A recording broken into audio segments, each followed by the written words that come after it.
Good morning, everyone. It's great to be here. When I was leaving the house this morning, because I'm on my way to Ottawa, my husband said, "Why are you rushing downtown before you go to Ottawa? Why do you say yes to all these requests?" And I said, "Well, first of all, it's Ted Gerard who asked me. I would never say no. And secondly, I just love the introductions. I mean, really." I know there are a number of people in the audience with whom I've worked, but I can't see you, so hopefully I'll be able to see you after. It is good to be here. For most of my career, actually, I've been involved with the charitable and not-for-profit sector.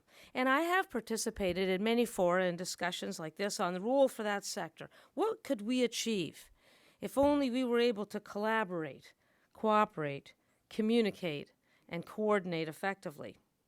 Now, in June, our dear friend, Ted and mine, and former colleague, Robin Cardozo, I think is here, CEO of the Ontario Trillium Foundation, gave a very thoughtful speech on this. And he argued that politicians and political parties seemed unwilling to discuss the serious issues confronting Canada.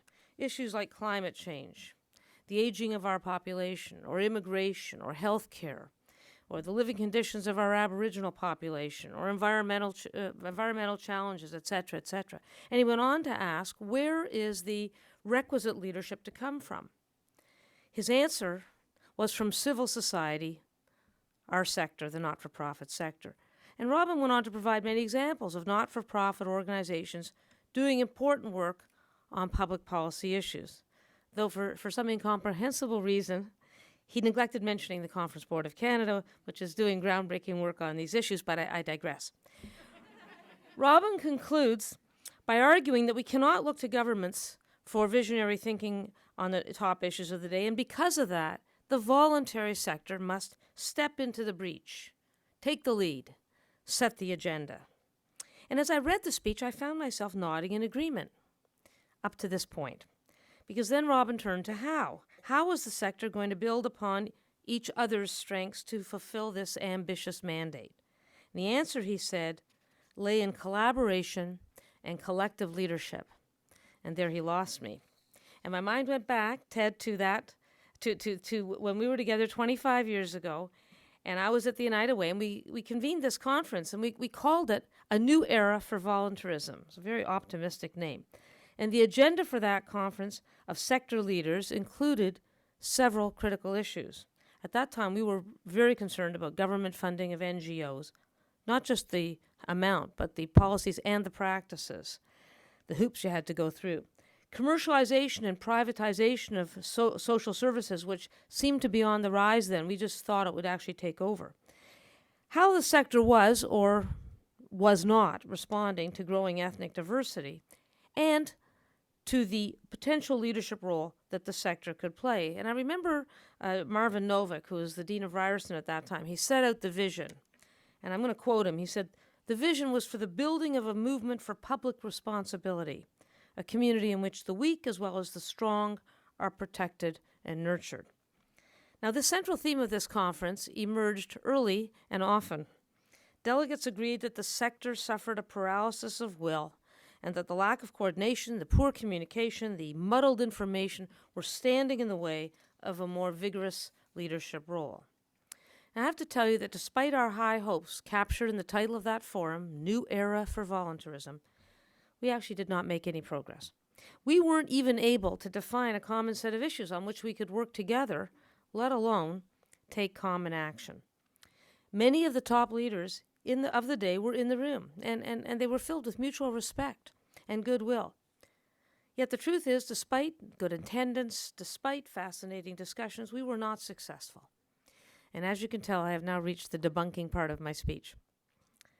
So first, to debunk, we have to ask ourselves, is there such a thing as a voluntary sector? I would suggest that it is too varied, too diverse to be a sector in size, in scope, in revenue, and mandates. Consider this. The top 1% of charitable organizations in Canada receive 60% of all the revenues, and at the bottom end of the scale, 42% of all the nonprofit organizations get 1%. There are billion-dollar corporations like the University Health Network, and there are neighborhood organizations that run local wading pools, all part of this so-called sector. Nor can we view the not-for-profit sector as neutral ground. Many organizations are ideological. Many are faith-based. Many have mandates too closely tied to their revenue sources. There are local and regional interests that influence individual mandates, even within organizations. Moreover, individuals who volunteer their time and give their money do so out of their passion about particular causes rather than a collective or progressive vision of society.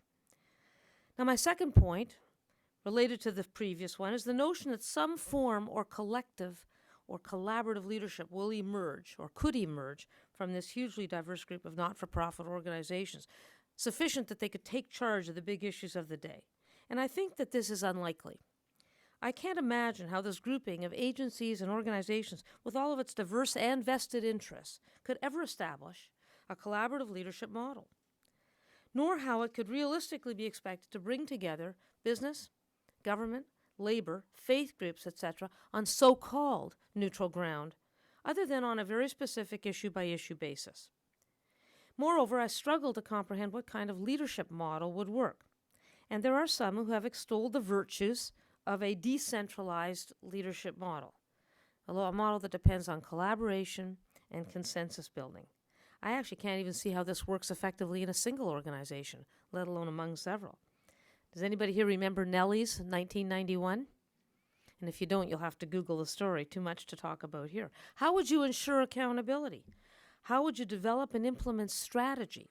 How would you develop effective governance? My third concern about the idea of unlocking the leadership potential of the entire sector towards a concerted search for solutions is the assumption that those who comprise the sector have common values.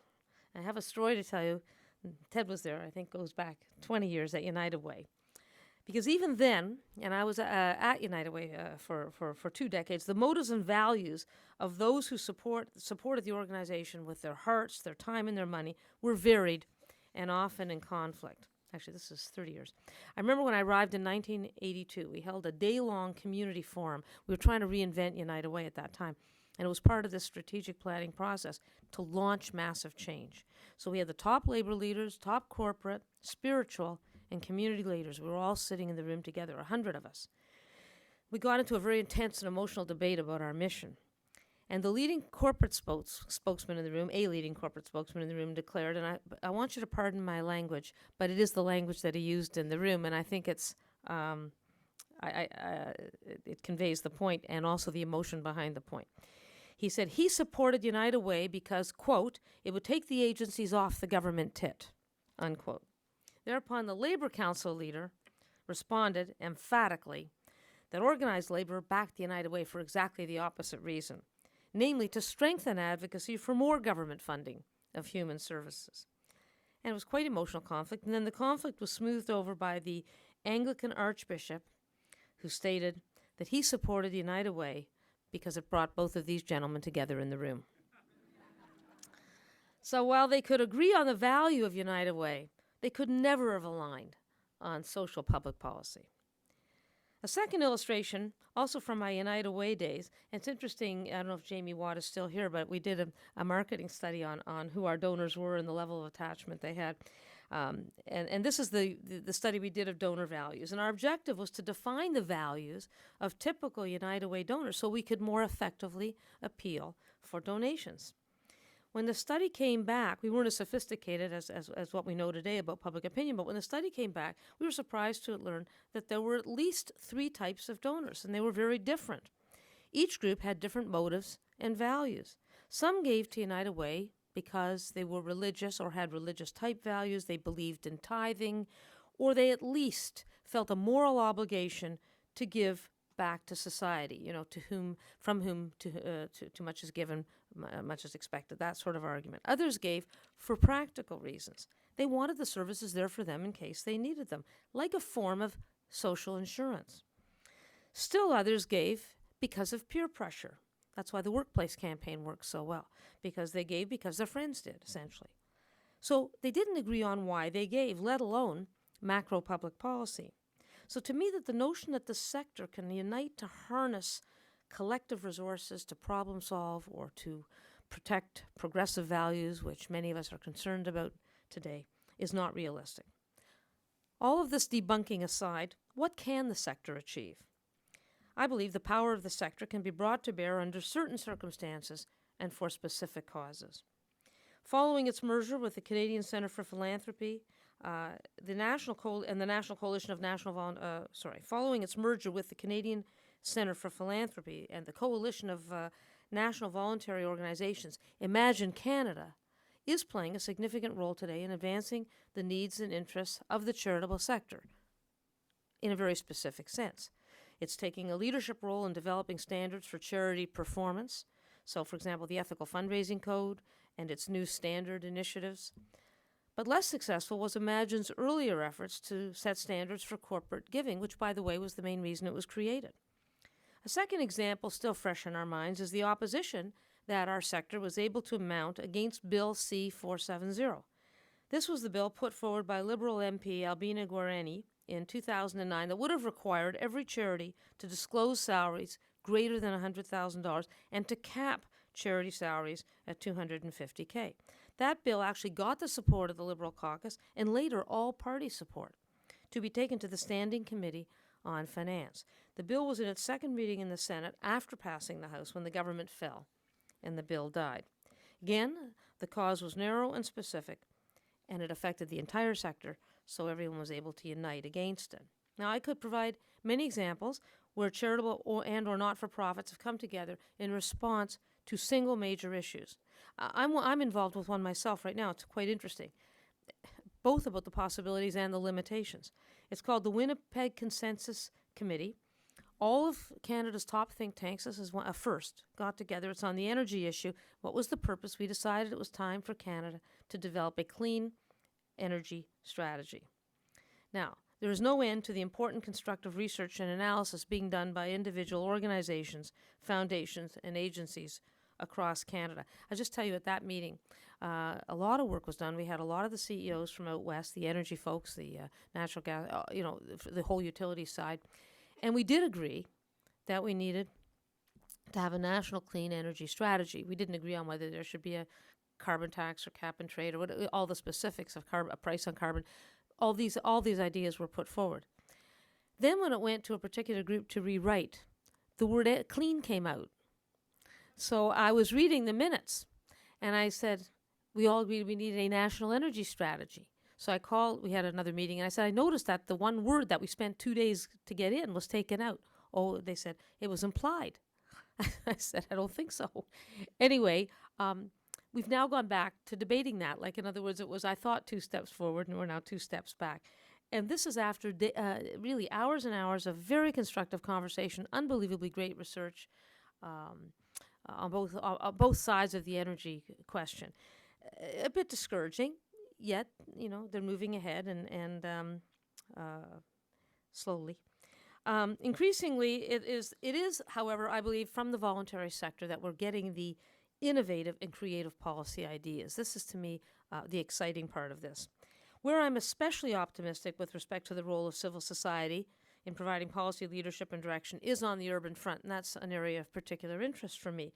And last week I gave a major speech on cities. It was here in Toronto. It was kind of a retrospective on what I've learned about cities in the past 4 decades. It was what I learned in 45 years in less than 45 minutes. It was a little bit sad. Not in terms of what I'd learned, in terms of what had been done. I called it the ecstasy and the agony, the ecstasy of learning, the agony of watching it not implemented. But anyway, one of these learnings is that while we have experimented with various approaches to metropolitan governance in Canada, we have not yet found anywhere the ideal model. The most exciting development in governance, to my mind, is occurring outside of government per se. In cities like Toronto and Calgary, business leaders are stepping up and engaging with the voluntary sector on a range of issues. So many of you in the room are familiar with Civic Action, was formerly the Toronto City Summit Alliance. And it has galvanized leaders from all sectors to act on problems like immigrant employment, like income security, like diversity. And I would point to one of the organizations that spun off from at that time it was the Toronto City Summit Alliance, called TRIAC, the Toronto Region Immigration Employment Council. And what's great is it's inspired similar partnerships in Ottawa and Halifax. So this idea of a community-based networks connecting people of different backgrounds, sometimes around local issues, sometimes on policy matters, I think is very important because it does strengthen the urban fabric, and it does so in important ways. But the caveat, and an important caveat, is that all of these exciting initiatives where citizens get engaged in what has been called the big tent form of governance, that is outside government, relies on inspiring leadership of visionaries. Visionaries who are also doers. And the name that looms largest for me is David Pico. And the point about David is how rare he was. What does the future hold? To conclude, I'm tempted to take the advice of Yogi Berra, who said famously, "It's tough to make predictions, especially about the future." However, a look at the key trends affecting voluntarism and charitable giving should help. Let me just set out very quickly 7 such trends. First, the proliferation of organizations will continue. Today, there are 85,000 registered charities in Canada, twice as many as there were in 1984, together with another 80,000 not-for-profit organizations. The charitable sector represents a huge chunk of our economy, about 8% of our GDP, $80 billion. And 2 million Canadians work directly in the sector, so-called sector. Moreover, charities will become increasingly professional, innovative, and competitive. That's the first trend. Secondly, demands for accountability, like Bill 470, will not go away. And that's whether the funds are coming from individuals or businesses or governments. This could be the beginning of a whole other speech on the level of distrust and cynicism in society. But maybe if I'm invited back someplace. 3, an aging society will have both benefits and negative effects. It may lead to a wider pool of potential volunteers willing to donate more hours. Almost 1 in 2 Canadians volunteered for at least one organization in 2007, the last year for which we have data, up from 27% in 1987. Although I have to say it's worth noting that while there are more volunteers, they are working fewer hours. And it's still, the old 80-20 rule in charity, it's still the top 25% of volunteers that do 80% of the volunteer work. Interesting. But the aging trend will also increase demands for services. The 4th trend is diversity. With Canadians coming from all parts of the globe, I think it will generate a new pool of volunteers potentially, but also with the possibility that more giving will be tied to specific communities. 5, the growing inequality in Canada will underscore the giving trends, with charities more dependent on fewer wealthy donors. There's an article in this morning's National Post arguing that the Conference Board did not do a good job in talking about the growing inequality gap because we did not do it by social mobility data. We have in earlier reports, and I would definitely say that social mobility in Canada isn't bad. We actually, although it's decreasing, we think, but you do have mobility between the different quintiles. But it is so the examination of the proportion of wealth in each of the quintiles that is the best indicator of equality. So I have to write a letter today to the editor. This could also give to more vanity giving. That is, fewer wealthy donors giving more of the money will lead, definitely, I believe, to more vanity giving, with wealthy donors demanding certain quid pro quos for their gifts. Like what? Like roles in governance, naming rights, choice of cause, etc. Those of you in the business can name them for me. 2 more trends. The rise of social media, just discussed by Jamie, with online giving is starting to be used very effectively and will soon be used to mobilize volunteers very quickly. What will happen when all of this gets too big to manage has not been thought through. Finally, I want to talk about the shift in corporate giving to strategic philanthropy in support of the company's brand or business interest. This began in the mid-'80s. It was a big issue for me. I think we first detected it around 1985, but it has continued. The whole theme that a company can do well by doing good continues to grow. Over the past few decades, we've seen the focus of corporate philanthropy narrow. We've seen a concomitant growth of corporate sponsorship for brand-enhancing events in products. In fact, in 2009, this is very interesting, total corporate giving of $2.3 billion was almost evenly split between traditional philanthropy and the sponsorships. As well, this is a point that does need a lot of discussion, but I'll be brief here. In this era of globalization, and Canada is particularly dependent, as you know, on foreign trade, and on foreign investment. More foreign companies are investing in establishing themselves here in Canada. This is not a bad thing, but often, though not always, these foreign-owned subs have less discretion over corporate donations, and they can have less interest in community building, and this trend will only continue. So given these trends, can we really look forward to a new era for voluntarism in support of a kinder, gentler Canada? Now, I always say that because I'm short, I like to see the glass half full. So, although I have presented a number of arguments here that would cause one to be worried about this possibility, I still don't believe that the future is imposed on us. I do think the future belongs to us, and I do therefore would say that the future of the sector depends on the efforts and vigilance of its members and leaders.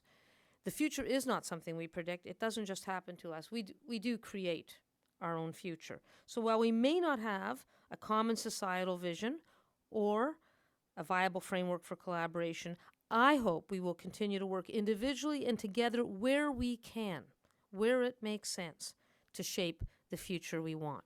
Thank you very much.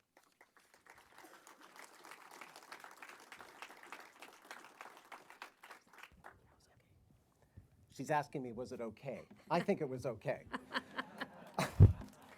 Thank you.